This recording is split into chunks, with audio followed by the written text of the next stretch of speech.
What's up, guys? Welcome to NEEK, which stands for Nerd/Geek, and if that relates to you, I would consider clicking that subscribe button. So, we're going to be reviewing the Hamilton, the Broadway recording that is a movie on Disney+. And the reason I have my sister with me... Sounds wonderful. No, because she's actually seen Hamilton live, so I thought it'd be good to get a different perspective from just the movie, who's also seen it on Broadway. Well, not technically on Broadway. Cast, the touring cast. So yeah, let's get started.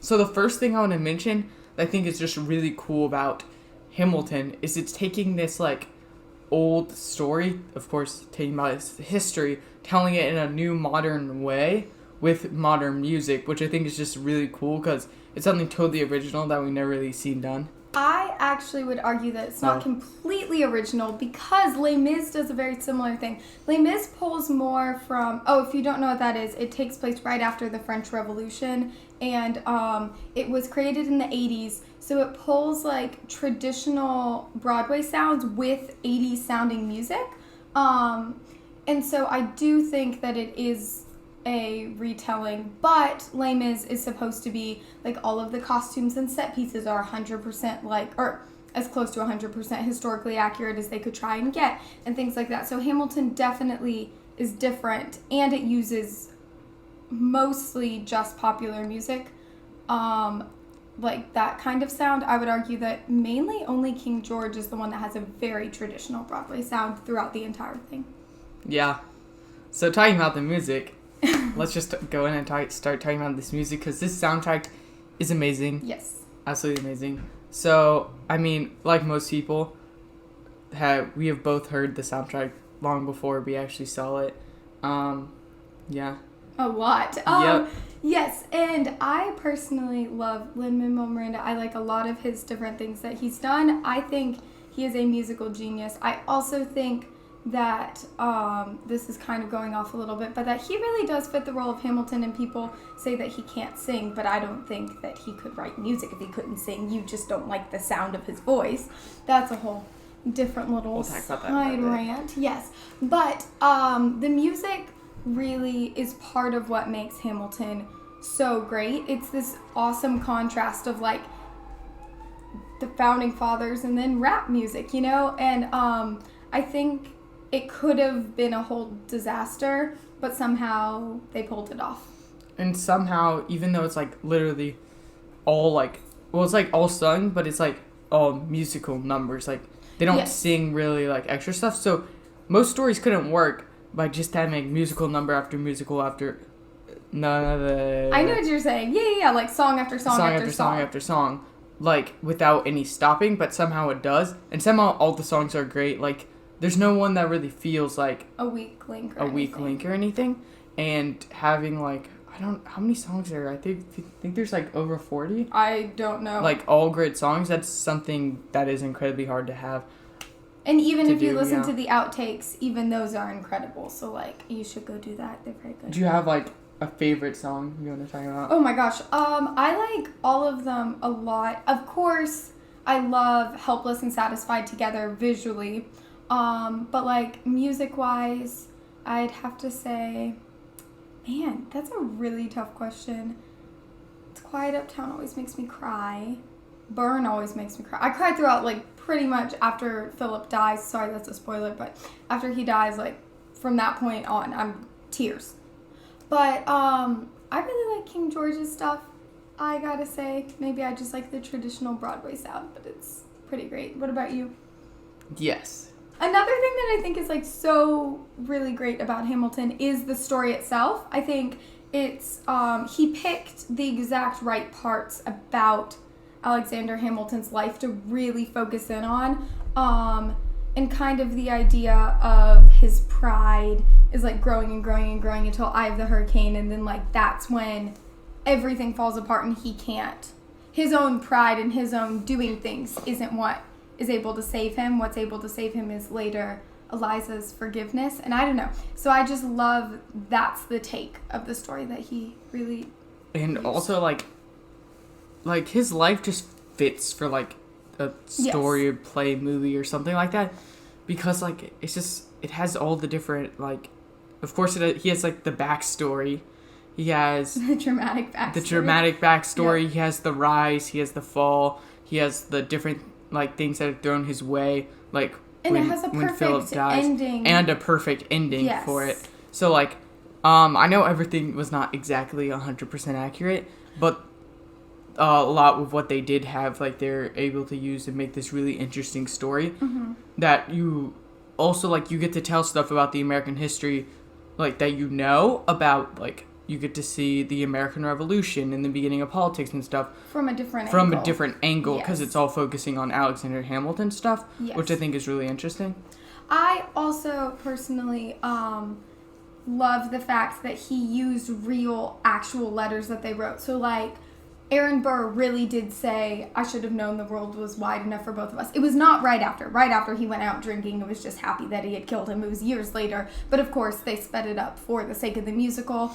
I love that in Take a Break, his letters back and forth to Angelica, those were based off of real, actual letters that he read that they sent back and forth. So the thing about the comma, like, he didn't make that up. That was real. I mean, how could you make that up? It's so random. But, I mean, it is. And then also, even when he made up stuff for the story, like in Burn, that was all him making up. Like, she goes, let future historians wonder how Eliza reacted when you broke her heart, because no one knows how she actually reacted, so they chose to take this certain angle on it for the sake of the story, and I thought it worked really well. Another thing I kind of love about the story is because it's kind of fit perfectly where they made it about, like, this Alexander Hamilton and Aaron Burr, these, like, two opposites that's lives keep intertwining and different stuff happening with it. And I think it's really interesting to show, like, their different ways of trying to get to stuff. But also the parallels between them. And then, of course, it all comes together at the end in a really cool way. Yes, I love the setup of that, yeah. Okay. So, talking about the characters, I just want to get into this amazing cast. Yes. Which, of course, this is the original cast here in the movie. When Maggie saw it, she did not see it the original cast because she is a loser. Which one of us got to see it, though? Okay, well, you know what? You're right. I think every single person in the main cast is just phenomenal and fits their roles really well. But, of course, I think my favorite has to be Daveed Diggs as Lafayette and Thomas Jefferson. As Lafayette, he had the humor, he had the French accent, and he had, like, his amazing raps and stuff. But I think he completely stole the show as Jefferson with all his different movements. He's just hilarious with this, like, fun personality, and whenever he's on screen, it's just filled with energy. Yes. But the cast is great, but I want to know who, like, you want to do first before I say something. I personally, I love the entire cast. I think it's so cool. They were all handpicked, pretty much. Almost all of them, I think, were. I think that Anthony Ramos might be one of my favorites, just in general. As an actor, I think he's amazing. I love his voice. I think it's incredible. And it's kind of sad, actually, as I was watching. I was like, wow, I don't see as much of him as I remembered that I would have. And it was pretty sad. Of course, Jonathan Groff also as King George. Yes. I think it's perfect. The fact that he doesn't have to move, it's just his face. And it's captivating until he spits everywhere. But that's a whole... but, like, it's so perfect. Even just his little, like, shoulder thing. You know, like, every movement was so perfect with him, and I think that he just stole the show with that role. I completely agree. But then, as you were talking about Lin-Manuel Miranda, do you want to talk more about what you were saying there? I personally love him as Hamilton. I know a lot of people are like, well, his voice doesn't sound nice, and I mean, that is true, so it is kind of sadder in songs like Dear Theodosia, where, like, it's supposed to be this pretty sound, and you have Leslie Odom Jr., who is incredible, by the way. His Christmas album is really good, just so you know, like, very... very good. And it's kind of like this, like, oh, beautiful sounding voice. And then his isn't as nice sounding. His rapping is incredible. People cannot deny that. And I think he's just an incredible actor that it makes up for the lack of I mean, the I think pleasant quality in his voice. I really do like his voice. I think it sounds good in my opinion. I know. I actually like Yeah. it. I understand that it doesn't have like a pleasant quality to it, and it doesn't have like I don't know. It doesn't feel like this. It feels like this, you know? But you know what I mean, Yeah, though? I do. But like, I think it fits the role so well. And I think that he's a genius and he gets to do whatever he wants to do, and people shouldn't criticize him because you try writing a musical like this. But then, yes, the rest of the cast is amazing. Like Phenomenal. Leslie Odom Jr., Christopher Jackson as Washington has a great voice, and he's probably one of the best. Who's like, you see him rapping and singing, and he does both phenomenally. He just feels like George Washington somehow. Hopefully, Basu, amazing. She plays Eliza so well. I love her voice. I think it's so pretty, and yeah, I think she's did incredible with that role. It was, I don't know, she makes me cry every time. And then Renee Elise Goldberry Yes. as Angelica, also pretty Perfect. great. She wasn't in it a whole bunch. I feel like, I don't know, I feel like sometimes people, like, when you're actually watching it, you realize, oh, she's not actually in it as lot. As much as you think. But when she's in it, she's really great. And then Jasmine, who's Peggy and Mariah, I think she is incredible. I think it's really cool that she can go from playing this, like, cute little sister, like, Aunt Peggy, you know, all of that, to being Mariah, who's, like, very much not that way. And her voice is incredible, and say no to this. Like, it's beautiful. Then Oak, what's his name? Hercules Mulligan and James Madison. He is great, and he fits the role so well because he contrasts like Daveed Diggs' version of Thomas Jefferson so well. Yes, because it's like the like, woo, I'm crazy, and then he's like, France. You know, like, I don't know, I love that dynamic between them. And then I also think that the entire ensemble is just incredible. If you're watching every single moment and movement, this is kind of getting into like the choreography of it and stuff, but like it's so beautiful, and they're all so good at like making every movement perfect. And yeah, I don't know, I think it's incredible, and they're all extremely talented, the entire cast. Also, one thing, like, I knew it was going to be funny because you do hear some jokes and some different stuff in the soundtrack, but this is just actually, like, really hilarious, and it's really, like, self-aware with the comedy, Yes. which I think is really well, which kind of fits into, like, something you wouldn't necessarily expect for a play about the Founding Fathers to have this, like, self-aware humor. Yes. So, like, I guess there's all the different moments between them that are in the soundtrack, but then there's some, like, surprises, like, when, like, some of the stuff I just think are hilarious, like, when King George is like, I'm so blue, and then he hits the thing, and then like the whole thing stage switches gets to blue. blue. And, like, some other funny things about, Hercules Mulligan is the flower girl at the wedding. I love that, yes. And then Eliza is beatboxing. Yes, that's like my mom's favorite thing about all of Hamilton. She didn't know before we went to go see it live, and then she just talked about it the entire. She's like, it was just hilarious, and I wasn't expecting it, and it is very funny. I also think something about seeing them do it too makes it even funnier. Like the well, I heard you got a special someone on the side. I can't do it, but you know what I'm talking about. Yes, that's just hilarious. Yes. Yeah, so I just think it's definitely funnier seeing it than just hearing it. Yeah, and as we said, all the interactions between Thomas Jefferson and James Madison are perfect. Yes. And also there's so many hilarious moments there. Yes. And then, so now I want to get talking about it as how it compares as a movie and as a play, the cinematography, and the choreography. And like how everything is. So, how did it compare for you seeing it live to seeing it as a movie? So, I think there are good and bad things about both. Mm-hmm. When I saw it live, there are 2 balconies in the local theater near us. And so I was in the second balcony in the first row of that balcony. So, like, I could see everyone's faces, but nowhere near as well as in the movie because it's like all right up close. So I think if I had seen it like front row, then I would have like a slightly different view. I thought it was really cool in the movie that you got to see every detail of expression in their face and things like that you don't get to see if you're sitting further in the back. Yeah, and I thought they chose a good, like, the perfect amount of, like, doing when they need to do a wide shot and you need to see everything, or you need to focus in on one thing I agree. and, like, who to focus on. So I think the direction by the director was really good choosing that.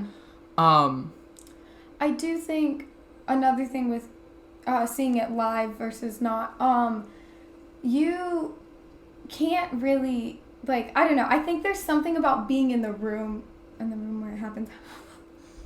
Sorry. That, like, really does have a different energy because you're around a bunch of other people seeing it. And so I don't think you can perfectly replicate that in a movie.